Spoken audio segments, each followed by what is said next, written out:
시작할 때 항상 찬양팀이 서서 함께 찬양으로 예배를 나아갔는데 그동안 팬데믹 때문에 저희가 찬양팀이 서지 못했었습니다. 물론 여전히 조심스러운 부분이 있지만 오늘도 특별한 주일이잖아요. 그래서 창립기념주일을 맞이해서 우리가 찬양팀 섰습니다. 이 시간에 온 마음으로 또 비록 마스크를 쓰고 불편하시겠지만 온 마음으로 또 찬양하며 하나님께 나아갔으면 좋겠습니다. 나와서 찬양에 함께 힘차게 찬양하겠습니다.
주님의 몸된 교회, 주님의 핏값으로 세우신 이 교회를 사랑하고 이 교회를 세우신 주님을 사랑하고 또 우리 교회를 통해서 이루실 하나님의 뜻을 또 기대하면서 함께 나아갔으면 좋겠습니다. 함께 찬양하겠습니다. 내 주의 나라와 주께 사실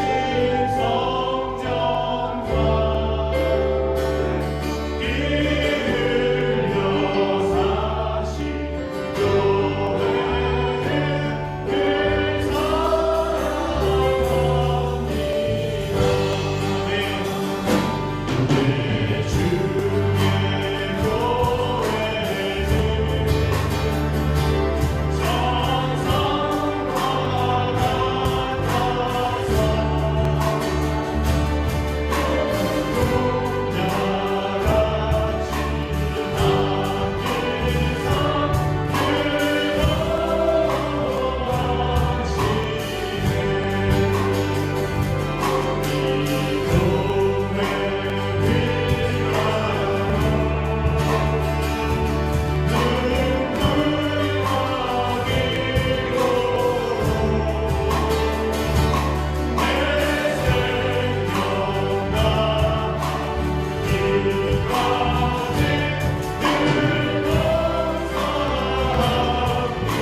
모든 열방 죽을 때까지 우리 교회를 통해서 이루실 그 역사하심을 기대합니다. 오늘 교회 창립 주일을 맞이하면서 이 시간 이 자리에 임하신 주님을 바라보며 주님께 영광 돌리는 예배자가 되기를 원합니다. 다 일어나셔서 함께 찬송하시겠습니다.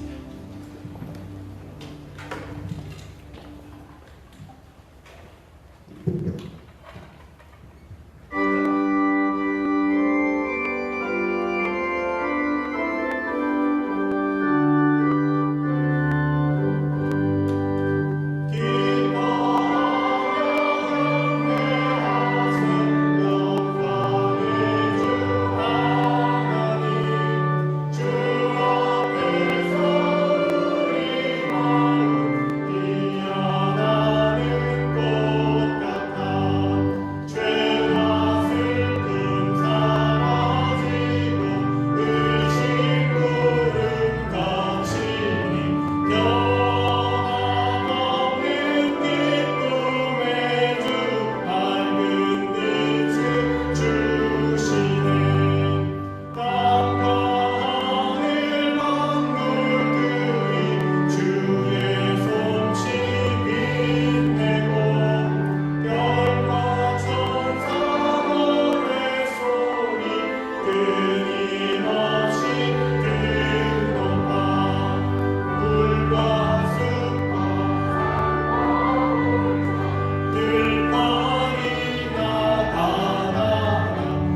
여호와께 감사하라. 그는 선하시며 그 인자하심이 영원함이로다.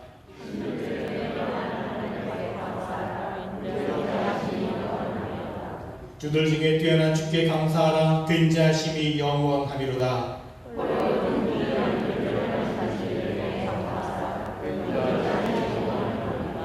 지혜로 하늘을 지으신 이에게 감사하라. 그 인자하심이 영원함이로다.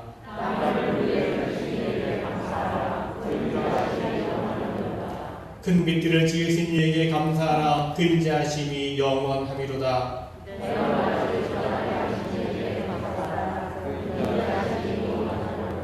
달과 별들로 밤을 주관하게 하신 이에게 감사하라. 그 인자하심이 영원함이로다.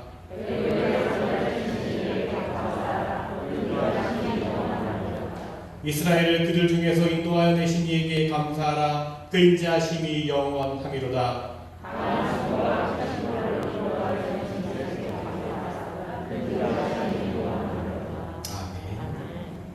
우리 사도신경으로 믿음의 고백을 올려드립니다. 전능하사 천지를 만드신 하나님 아버지를 내가 믿사오며 그 외아들 우리 주 예수 그리스도를 믿사오니 이는 성령으로 잉태하사 동정녀 마리아에게 나시고 본디오 빌라도에게 고난을 받으사 십자가에 못 박혀 죽으시고 장사한 지 사흘 만에 죽은 자 가운데서 다시 살아나시며 하늘에 오르사 전능하신 하나님 우편에 앉아 계시다가 저리로서 산 자와 죽은 자를 심판하러 오시리라. 성령을 믿사오며 거룩한 공예와 성도가 서로 교통하는 것과 죄를 사하여 주시는 것과 몸이 다시 사는 것과 영원히 사는 것을 믿사옵나이다. 아멘.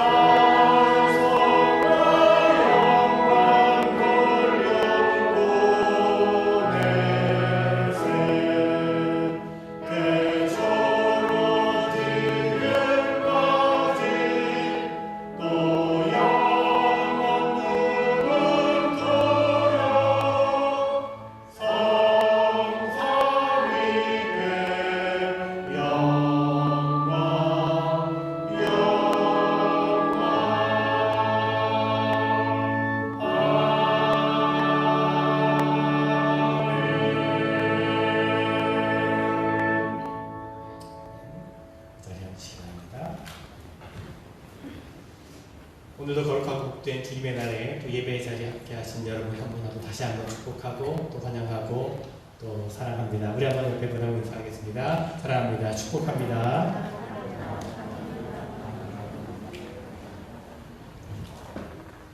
감사합니다. 오늘 특별히 창립기념주의를 우리 맞이하여서 하나님께 나와서 함께 축하하며 또 기뻐하며 또 감사하며 예배를 드리게 됩니다. 이 예배 가운데 또 성령께서 여러분 모두에게 또 강하게 역사하시기를 또 하나님께 주신 평강과 은혜와 축복이 여러분 모두에게 임하기를 다시 한번 축원을 드립니다.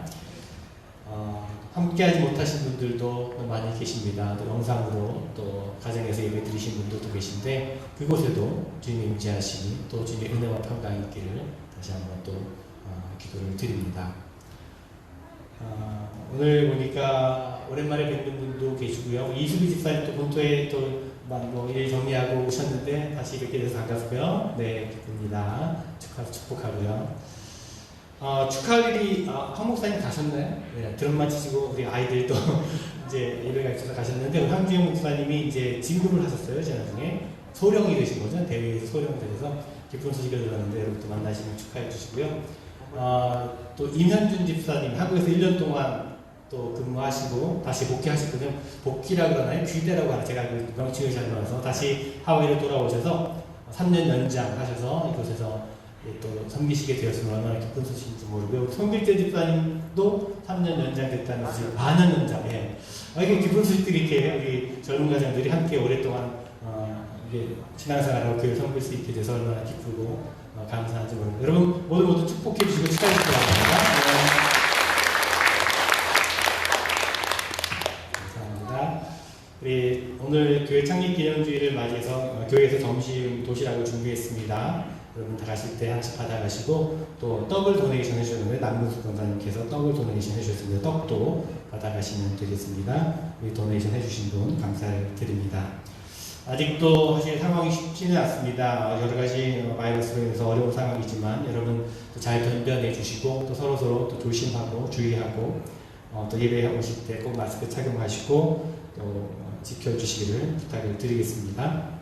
현장 예배 참여하지 못하시는 분들 영상으로 온라인으로 예배를 참여하실 수 있습니다. 특별히 자녀들이 학교에서 요즘 좀 심각한 상황들이 많이 있습니다. 여러분 자녀들이 학교에서 안전하게 생활할 수 있도록 우리 자녀들을 위해서 기도해 주시기를 바라고요.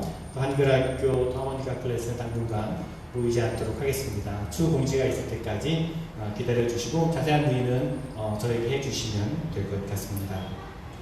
이렇게 어려운 때 우리가 더욱더 서로를 돌아보면서 선한 일에 열심을 내었으면 좋겠고요.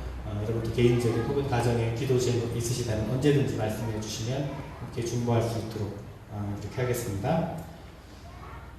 장례식 안내해 드립니다. 우리 송진석 집사님, 송지용 집사님 아버님 되시죠? 장례 예식이 돌아오는 토요일입니다. 9월 18일 그리스도락감리교회에서 오전 10시에 있습니다. 10시 30분부터 문상이 있는데 인원 제한이 이렇게 제한이 없다고 하더라고요. 교회에서 드리는 장례 예식은. 그래서 혹시 가실 수 있는 분들은 우리 함께 가실 수 있었으면 좋겠습니다. 교회에서 9시에 출발하도록 할게요. 교회차로. 혹시 교회로 오실 분들은 9시까지 교회 오시면 함께 다녀오도록 하겠습니다. 오늘 재단 기하는 김순예 집사님 가정에서 선교해 주셨습니다. 감사를 드립니다. 이 시간 기도하실 때 황주식 권사님 대표 기도 인도해 주시겠습니다.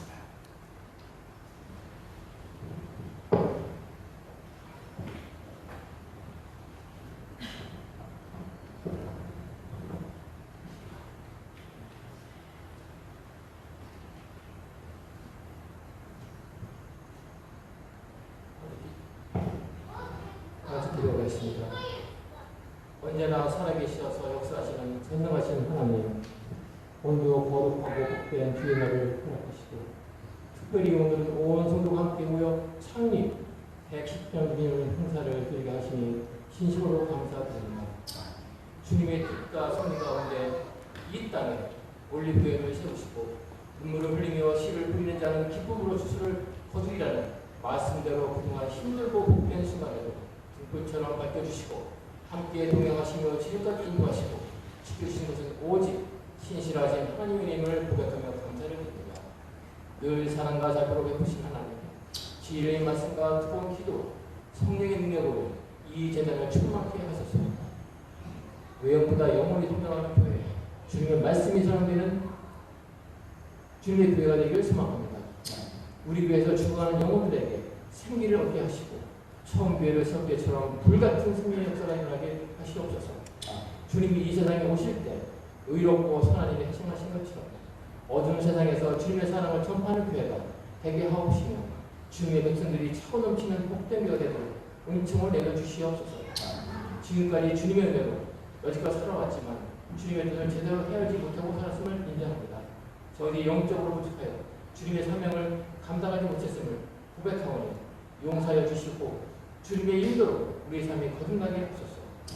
올리고 성들이 가정을 축복하셔서 눈과 귀도 되게 하시고 생업을 원삭게 하시며 가족들의 건강을 지켜주시고 그리스도의 향기가 전하는 귀한 한적을 세워주시기를 간절히 기도합니다.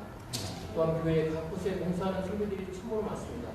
이들을 더욱더 강건하게 해주시고 저희들 모두가 주님의 사명감을 받고 헌신하는 데 최선을 다하며 열단하고 행하게 도와주시옵소서. 목회자와 성도가 더불어 한마음 한뜻으로 하나님의 교회를 든든히 세워가는 일에 부족함이 없도록 지혜와 능력을 더하여 주시옵소서. 올리브교회를 통하여 낙심하고 모든 교회인들이 이들에게 희망이 되고 치유 역사가 이루어져 기도의 역사가 임하게 하소서. 말씀을 전하시는 김배성 목사님께 성령의 은사로 듣는 자와 전하는 자가 함께 은혜가 넘치는 이 시간을 축복하소서. 목사님의 가정도 합격이 넘치고 건강을 늘 지켜주시옵소서. 이 예배를 성령께서 치에 인도해 주시고 거룩하신 하나님의 아버지 홀로 영광을 받으시옵소서. 이 모든 말씀을 주 예수 이름으로 드립니다. 아멘.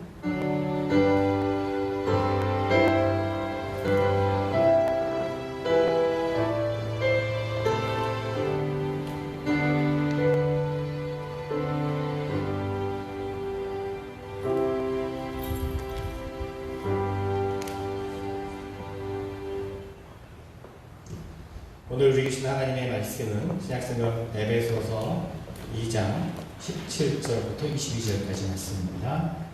에베소서 2장 17절부터 22절까지입니다. 하나님 말씀을 읽겠습니다. 또 오셔서 먼 데 있는 너희에게 평안을 전하시고 가까운 데 있는 자들에게 평안을 전하셨으니 이는 그로 말미암아 우리 둘이 한 성령 안에서 아버지께 나아감을 얻게 하려 하심이라. 그러므로 이제부터 너희는 외인도 아니요 나그네도 아니요 오직 성도들과 동일한 시민이요 하나님의 권속이라. 너희는 사도들과 선지자들의 터 위에 세우심을 입은 자라. 그리스도 예수께서 친히 모퉁이 돌이 되셨느니라. 그의 안에서 선물 받아 서로 연결하여 주 안에서 성전이 되어가고 너희도 성령 안에서 하나님이 거하실 처소가 되기 위하여 그리스도 예수 안에서 함께 지어져 가느니라. 아멘.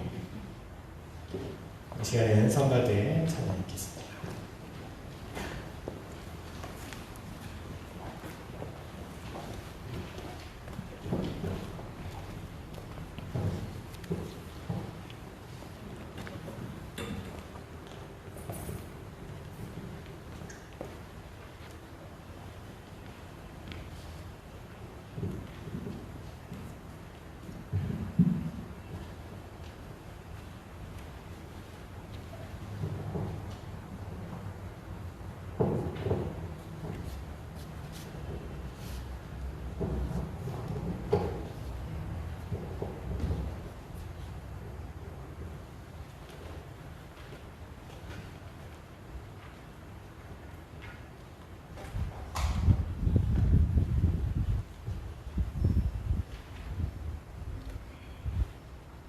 I'm a Christian.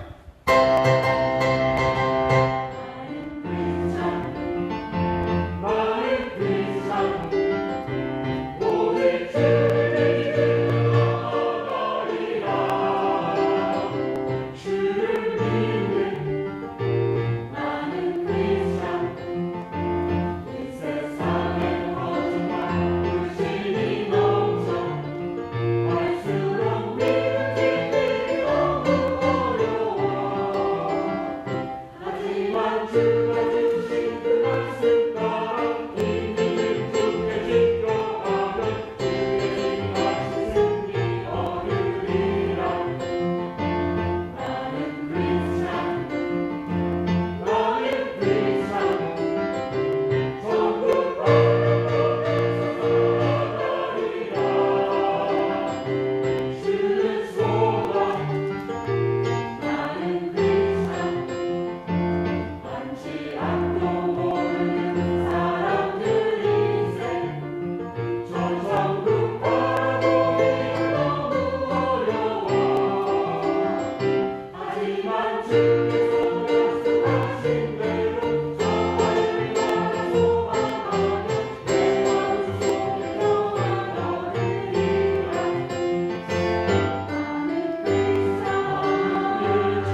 아멘.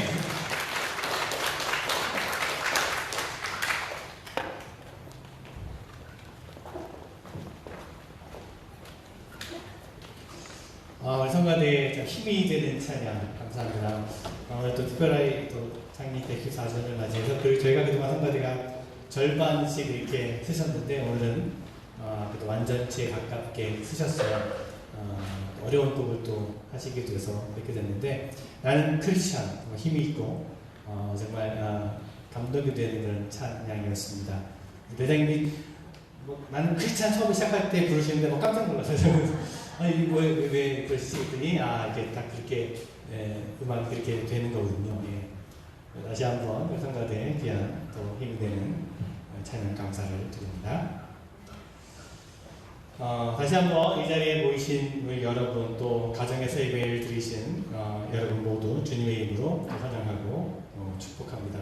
제가 아까 강원표 권사님 소개를 안 해드렸는데 김옥희 권사님 오빠 되시는 강원표 권사님 오랜만에 오셨는데 환영합니다. 감사합니다. 함께 일할 수 있어서 감사합니다. 제가 그쵸 못 봤네. 시편 118편 기자는 이렇게 노래합니다. 이 날은 여호와께서 정하신 것이라 이 날에 우리가 즐거워하고 기뻐하리로다.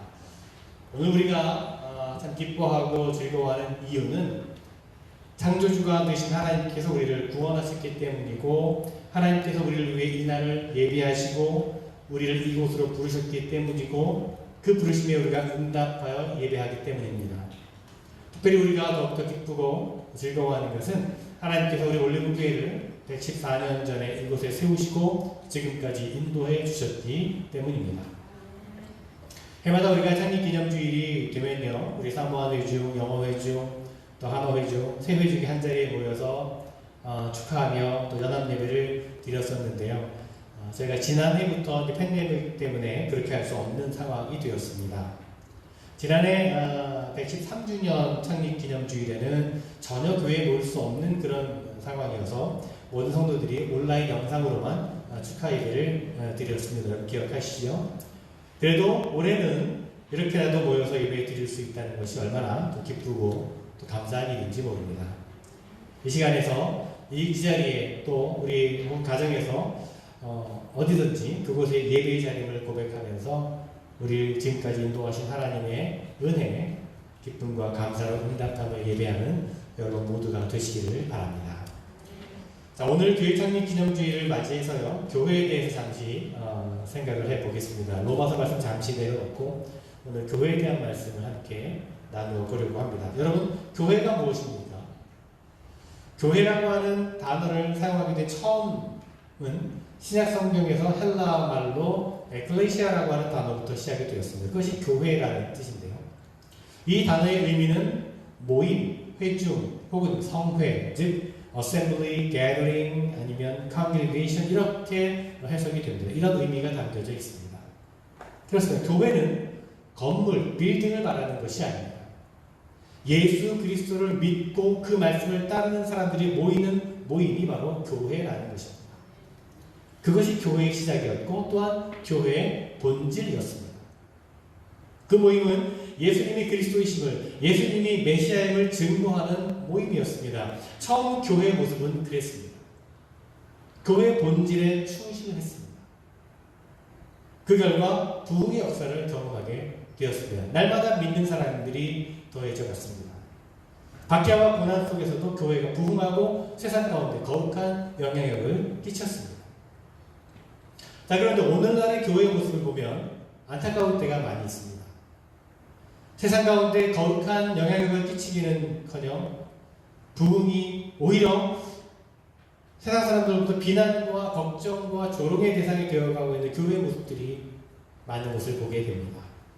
부흥이 일어나는 교회보다는 부흥이 사라져가는 교회 소식을 더 많이 듣게 됩니다. 그런 현실을 보게 된다는 겁니다. 오늘 우리가 교회 창립 기념주일로 지키고 있는데요. 우리 올리브 교회는 그렇다면 부흥하는 교회입니까? 아니면 부흥이 사라진 교회입니까? 제가 대답까지 기대하지 않았는데 대답까지 해주시기 때문에 네. 바라기는 정말 우리 올리브 교회가 114년의 그 오래된 역사만을 자랑하는 그런 교회가 아니라 지금도 계속해서 부흥의 역사를 이루어가는 교회가 되었으면 좋겠습니다. 또한 부흥에 대한 열방이 여러분 모두에게 있었으면 좋겠습니다. 하나님께서 여러분을 통해서 또한 우리 교회를 통해서 참된 부흥의 역사를 이루어 가실 것이라고 하는 간절한 기대와 열망과 또 확신이 우리 모두에게 있기를 바랍니다. 오늘 우리가 읽은 말씀에는요, 교회라고 하는 단어는 직접 나오지 않지만 교회의 본질적인 부분을 가르쳐주고 있는 말씀입니다. 사도 바울이 말하고 있는 교회론을 통해서 교회에 관한 생각들을 정리하는 데 큰 도움이 되리라 생각을 합니다. 자, 오늘 본문을 두 단락으로 구분을 해보면요, 17절부터 19절까지는 교회를 구성하는 사람들에 대한 이야기이고요, 20절부터 22절까지는 교회가 세워지는 원리 혹은 과정을 설명해 주고 있습니다. 먼저 교회를 구성하는 사람들에 대한 이야기부터 시작을 합니다. 자, 이 문에서 가장 중요한 키워드가 있다면 가족이라는 겁니다. 가족. 19절 말씀에 따르면 교회를 구성하는 사람들을 권속이라고 부르는데 이것은 가족이라는 말입니다. 바울은요, 우리는 하나님의 한 가족이라고 말하고 있습니다. 19절 말씀 다시 보겠습니다. 제가 세번역 성경으로 읽어드리겠습니다. 그러므로 이제부터 여러분은 외국 사람이나 나그네가 아니요 성도들과 함께 시민이며 하나님의 가족입니다. 아멘. 스위스의 의사이면서 상담 심리학자로 유명한 목회 상담에 큰 영향을 끼친 폴 트루닝이라고 하는 사람이 있는데요. 이분이 이런 말을 했습니다. 혼자서 할 수 없는 것이 둘이 있습니다. 하나는 결혼이고 또 하나는 그리스도인이 되는 것입니다. 자, 결혼이라고 하는 것은요, 육체적인 가족을 이루는 것이고 이에 비해서 그리스도인이 되는 것은 영적인 가족을 이루는 것입니다. 둘 다 공통점은 결혼이나 그리스도인이 되는 것이나 결코 혼자서는 할 수 없다는 것입니다. 다른 말로 표현하자면 결혼을 하면 필연적으로 육체적인 가족 공동체에 속하게 되는 것이고 그리스도인이 되면 필연적으로 영적인 가족 공동체에 속하게 된다는 말입니다. 육적인 가족은 혈연 관계이기 때문에 끊을 수 없는 관계입니다. 이와 같이 그리스도인들도 마찬가지라는 것입니다. 우리가 예수 그리스도를 믿는 그 순간부터 우리는 그리스도 안에서 필연적으로 끊을 수 없는 관계가 만들어지게 되는데 그것은 하나님의 가족이 된다는 것입니다. 여러분, 가족은 누구입니까? 가족은 어떤 사람들인가요? 두 가지만 말씀을 드리고 싶습니다. 먼저 가족은요, 서로 나의 가족임을 부인하지 않는다는 겁니다. 부정하지 않는 겁니다. 요즘에는 뭐 그렇지 않은 가족들의 모습도 종종 우리가 볼 수 있지만요. 가족끼리 당신은 누구냐? 당신은 더 이상 우리 가족이 아니야. 뭐 그렇게 깨어진 가족의 모습도 있지만 그것은 일부분이고 그래도 우리가 가족이라고 한다면 나의 가족임을 부인하지 않는 겁니다. 여러분, 내 가족 중에서 한 사람이 아무리 못났어도 아무리 나쁜 일을 했어도 내 형제요, 내 자매요, 내 아들이고 내 딸임을 부인하지 않습니다. 이것이 가족입니다. 이런 모습은요, 영적인 하나님의 가족도 마찬가지라는 것입니다. 오늘 18절 말씀처럼 우리는 그리스도로 말미암아 하나님 아버지께 함께 나아가는 섬기는 한 형제요, 자매요, 한 가족임을 인정해야 하는 것입니다. 문제가 있는 교회들을 보면요, 대부분의 그 문제들을 보면 교인들 사이에 서로 하나님이 한 가족임을 인정하지 않는 데부터 비롯되는 것을 보게 됩니다. 교회에서 생기는 문제들을 보면 대부분 한 가족이라고 여기면 생기지 않을 문제들이라는 거죠. 교회를 그저 같은 종교를 공유하는 어떤 단체 정도로 혹은 어떤 친교 모임 정도로 여기기 때문에 그렇습니다. 그래서 문제가 생깁니다. 그래서 교회 안에서도 세상의 방식과 똑같이 서로 경쟁하고 다투고 때론 적대감을 가지고 분열하기도 하고 또 냉정하기도 합니다. 여러분, 가족이라고 하면 이런 모습은 아니지 않습니까? 가족은 참 따뜻한 단어입니다. 여러분, 우리가 정말 올리브교회 안에서 성도님 한 분 한 분을 나의 가족으로 인정할 수 있다면 더 많이 이해하고 더 많이 용서하고 용납해주며 약하고 어려운 성도들을 더 귀하게 여기며 섬기는 그런 따뜻한 하나님의 가족 공동체가 될 수 있으리라 믿습니다. 말을 한마디 건네더라도 퉁명스럽게 형식적으로 하는 것이 아니라 정말 가족이라고 한 가족이라고 생각을 하고 가족을 대하듯이 그렇게 한번 해보시기 바랍니다. 우리 한번 옆에 분과 한번 그렇게 인사 나누겠습니다. 우리는 하나님의 한 가족입니다. 인사해볼까요?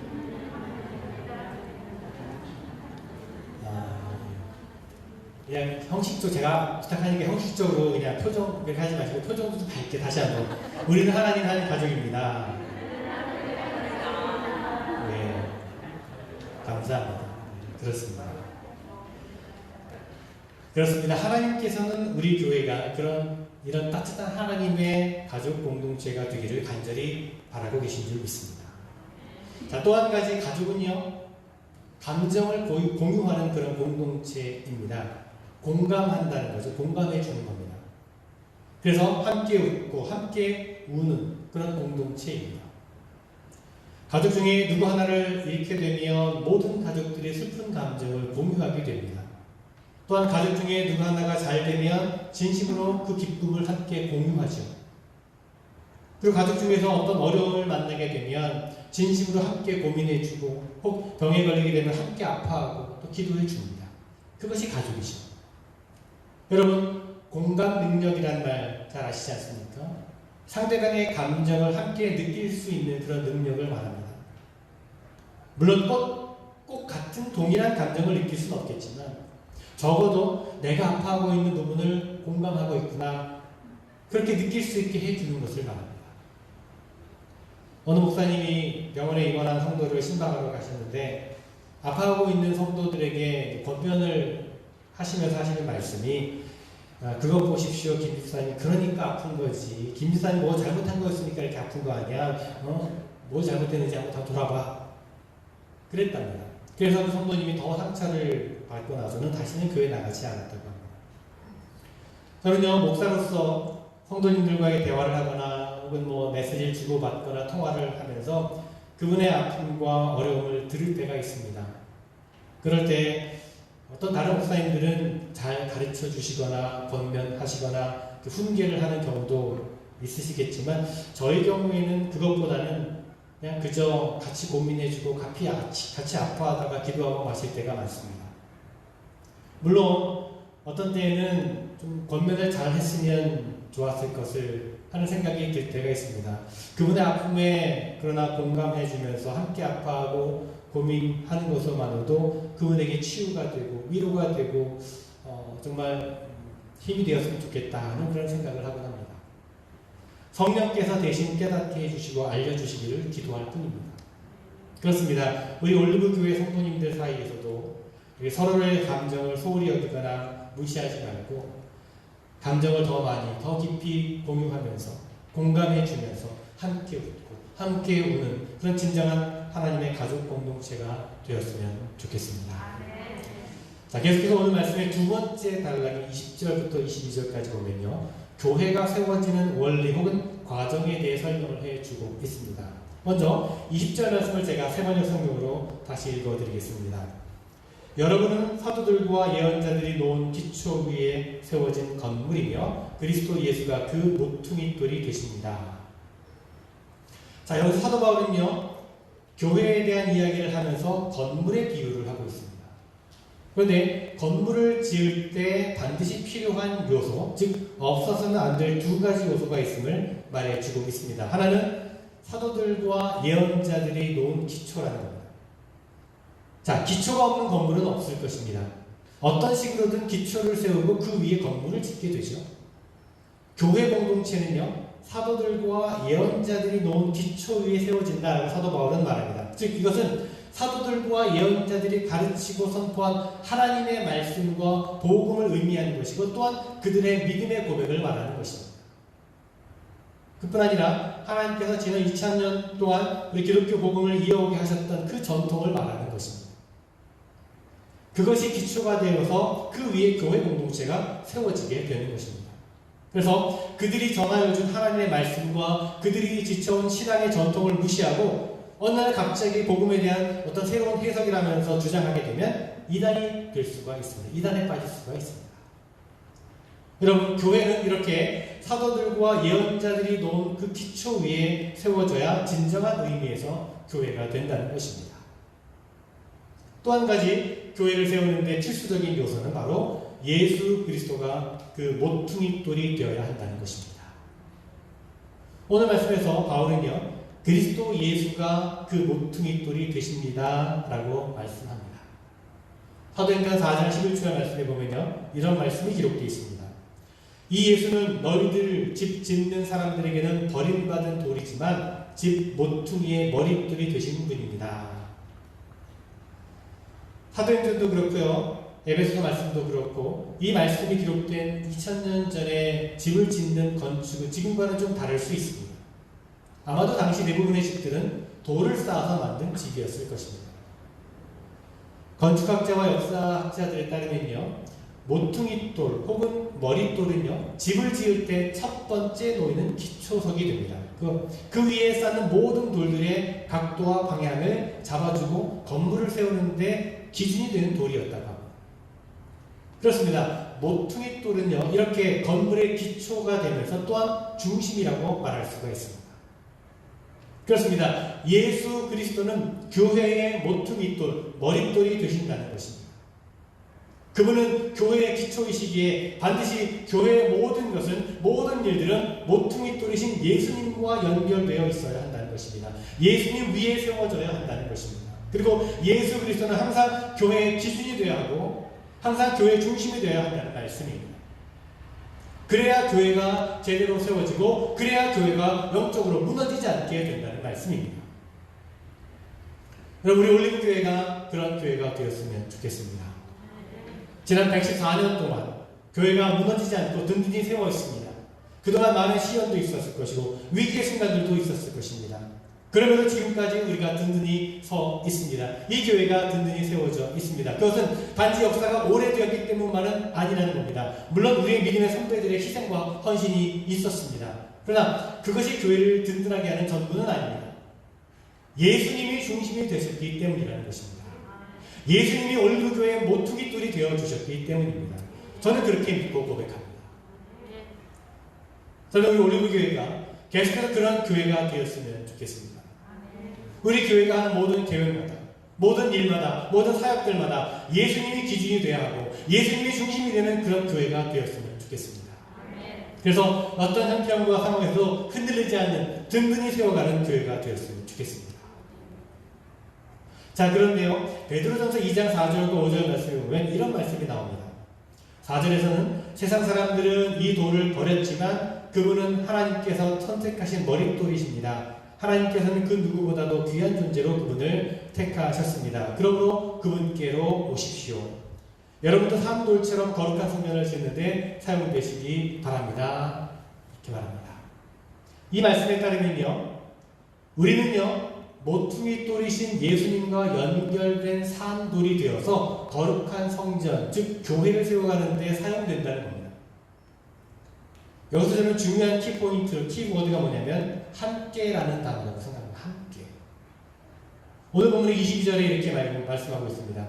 그리스도 안에서 여러분도 함께 세워져서 하나님이 성령으로 거하실 처소가 됩니다. 여기서 함께, together라는 단어가 나옵니다. 헬라 원문의 구조를 보면 이 함께라고 하는 말이 강조되고 있는 것을 봅니다. 그래서 함께 지어지고 함께 세워가는 것을 말씀하고 있습니다. 그렇습니다. 교회는요, 목회자 한 사람이나 혹은 어떤 지위에 있는 한 사람의 능력으로 혼자 세워가는 것이 결코 아니라는 것입니다. 그것은 자칫 그 사람의 교회로 될 수가 있습니다. 교회의 사역도 마찬가지입니다. 혼자 세우고 혼자 이끌고 혼자 해 나가는 것이 아닙니다. 자칫 그 사람의 개인적인 사역이 될 수 있습니다. 그렇기 때문에 함께 세워지고 함께 지어져 가야 합니다. 그것이 교회의 진정한 모습이라는 것입니다. 그렇습니다. 모퉁이 돌이신 예수님을 기준으로 삼아서 나의 사역과 섬김과 헌신을 그분께 맞추어야 합니다.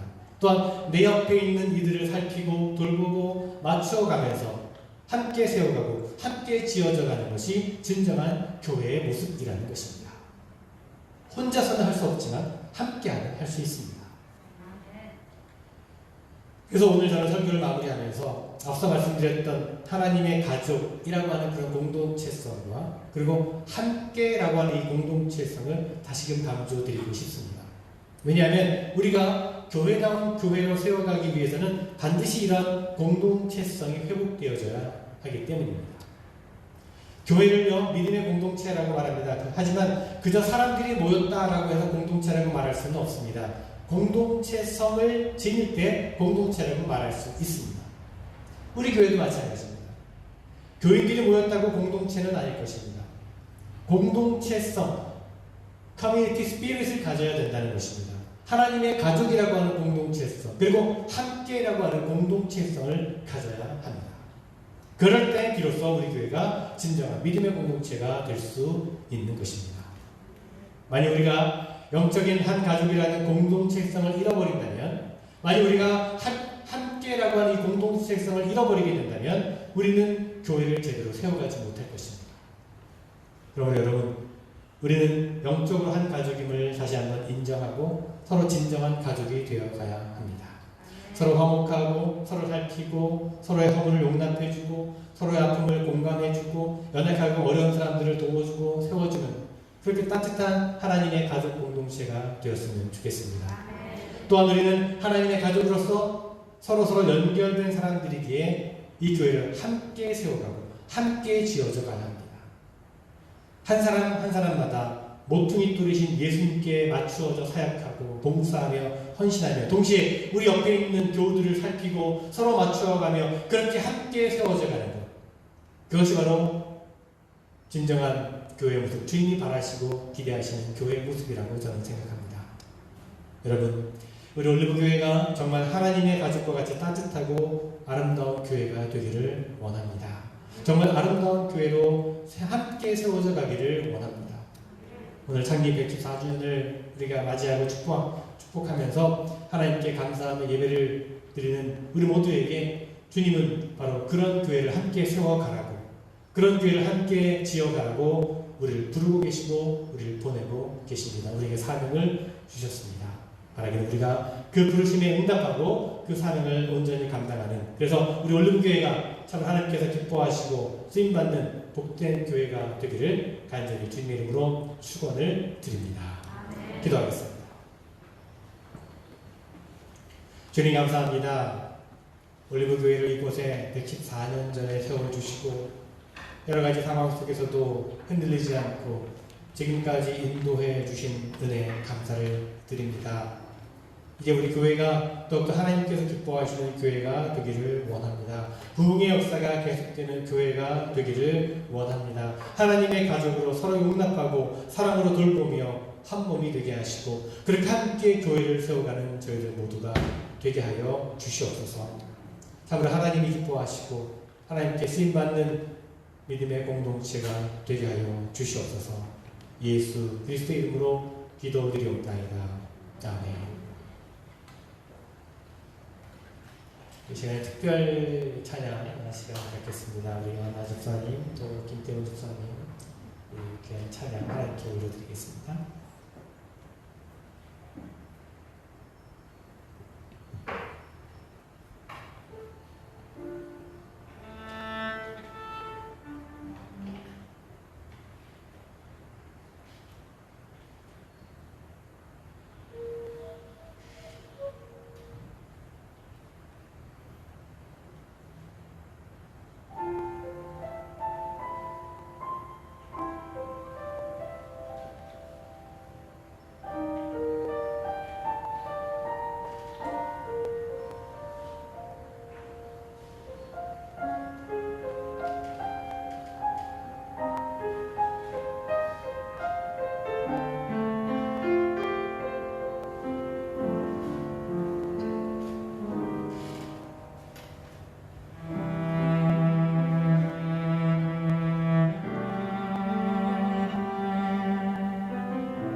지난 114년 전에 이곳에 교회를 세우시고 지금까지 인도하시고 지켜주시며 은혜를 베풀어 주시니 감사를 드립니다.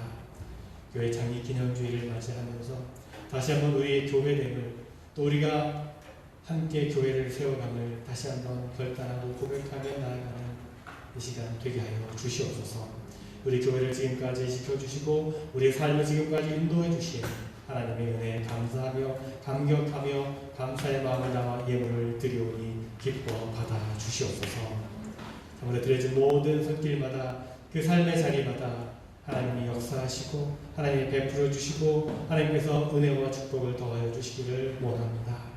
간절함으로 정말 갈급한 심령으로 드린 손길도 있습니다. 하나님 간절한 기도를 들으시고 응답하여 주시옵소서. 되지 모든 예물이 하나님의 나라와 하나님의 사랑을 위해 쓰여지는 귀한 예물 되게 하시며 감사하며 예수님의 이름으로 기도드리옵나이다. 아멘.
제가 축도 드릴 전에 영어부에서도 얘기를 했지만 여러분들에게도 한마디 짧게, 이 교회를 지을 때 1964년에 이 교회가 지어졌어요. 지금 이 성전이. 그때 교회를 지을 때 그 활약하신 분들이 세 분이 아직 살아계세요. 세 분 살아계신데 다 요양원에 신세를 지고 계시는 형편입니다. 한 분은 집에 계시지만 91살이시고, 한 분은 케어홈에 계신데 96살이시고, 또 한 분은 이 교회 지을 때 목사님의 사모님, 지금 85세요. 그 세 분이 아직도 살아 계십니다. 여러분들 좋은 성전에서 예배드릴 때 참 수고하신 분들 생각하시고, 또 그분들에게 감사하는 마음으로 이 벽돌 하나하나 참 그들이 정성들에게 싸워드립니다. 우리가 감사하는 마음으로 이곳에 올 때마다 하나님께 감사드려야 할지 압니다. 우리 같이 기도하겠습니다. 이제는 우리를 위하여 십자가에 돌아가시고 우리에게 영생의 길을 열어주신 예수 그리스도의 그 생명나와 또 우리를 사랑하사 예수 그리스도를 보내주시고 우리들에게 서로 사랑하고 애끼고 용서하면서 한 가족을 이루고 살아갈 수 있도록 우리를 사랑하사 보내주신 그리스도의 그 크신 사랑과 하나님의 사랑, 또 오늘 예배를 드리는 모든 여러분 가운데 성령의 감동 감화하심의 교제가 이루어져 이 교회가 진정으로 참 하나님 앞에 영광 돌리고 또 모든 사람들에게 존경을 받고 사랑을 받는 교회로서 앞으로 더욱더 114년뿐 아니라 그 이상 수백 년을 더 이곳에 있으면서 하나님의 사랑을 전할 수 있는 교회 귀한 역사가 될 수 있도록 하나님께서 축복하여 주시옵소서. 아멘.